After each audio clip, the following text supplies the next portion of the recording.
Chapter 23, Plastic Snowman. "I'm sorry, Miss Chloe, but you can't possibly come with me," said Mr. Stink as they stood in the driveway. "Why not?" protested Chloe. For a million different reasons. Name one." "It's too cold." "I don't mind the cold." "Well," said Mr. Stink, "living on the streets is far too dangerous for a young girl like you." "But I'm nearly 13. "It's very important you don't miss school." "I hate school," said Chloe. "Please, please, Mr. Stink, let me come with you and the Duchess. I want to be a wanderer like you." "You must think about this properly for a moment, child," said Mr. Stink. "What on earth is your mother going to say?" "I don't care," snapped Chloe. "I hate her anyway." "I've told you before you mustn't say that." "But it's true." Mr. Stink sighed. "Your mind is made up, is it?"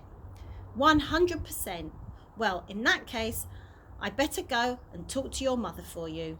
Chloe grinned. This was super brilliant, amazing. It was going to happen. She was going to be free at last. No more being sent to bed early. No more maths homework. No more wearing yellow frilly dresses. That made her look like Quality Street. Chloe was 100 times more excited than she had ever been before in her life. She and Mr. Stink were going to wander the world together, eating sausages for breakfast, lunch and dinner, having baths in ponds and emptying Starbucks wherever they want.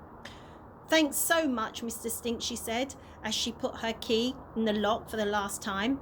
As Chloe raced excitedly around her room, throwing clothes and the chocolate bars she had hidden under her bed and in her bag, she could hear faint voices from the kitchen downstairs.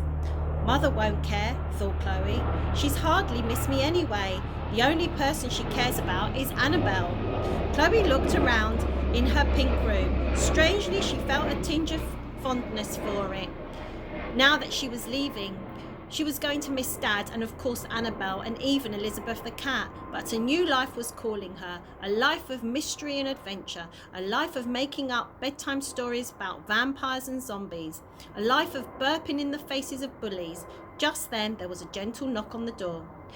"I'm just coming, Mr. Stink," Chloe called out, and she threw the last ornamental owl into her bag. The door opened slowly. Chloe turned around and gasped. It wasn't Mr. Stink. It was Mother. She stood in the corridor, her eyes red from crying, a tear running down her cheek, and a plastic snowman dangled over her head. "My darling Chloe," she spluttered, "Mr. Stink just told me you wanted to leave home. Please, I beg you, don't go." Chloe had never seen Mother looking so sad. Suddenly she felt a little guilty. Just thought you wouldn't mind," she said. And there's a picture of them. "Mind? I couldn't bear it if you left." Mother started sobbing now. It was so unlike her. It was as if Chloe was looking at another person. "What did Mr. Stink say to you?" she asked. "The old man gave me a good talking to," said Mother. "How unhappy you've been at home. How I had to work at being a better mother. He told me how he'd lost his own family, and if I wasn't careful, I was going to lose you. I felt so ashamed. I know we haven't always seen eye to eye on things, Chloe, but I do love you. I really do." Chloe was horrified. She thought Mr. Stink was going to ask if she could go with him, and instead he'd made Mother cry. She was furious with him. This wasn't the plan at all. Just then Mr. Stink appeared in the doorway. He stood a pace behind Mother. "I'm sorry, Chloe," he ventured. "I hope you can forgive me." "Why did you say that? What did you do?" she asked angrily. "I thought we were going to wander the world together." Mr. Stink smiled kindly. "Maybe one day you'd wander the world on your own," he said. "But for now, trust me, you need your family. I would give anything to have mine back, anything." Mother's legs looked like they were going to give way as she stumbled towards Chloe's bed.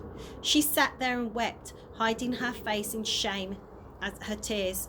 Chloe looked at Mr. Stink silently for a long, deep time.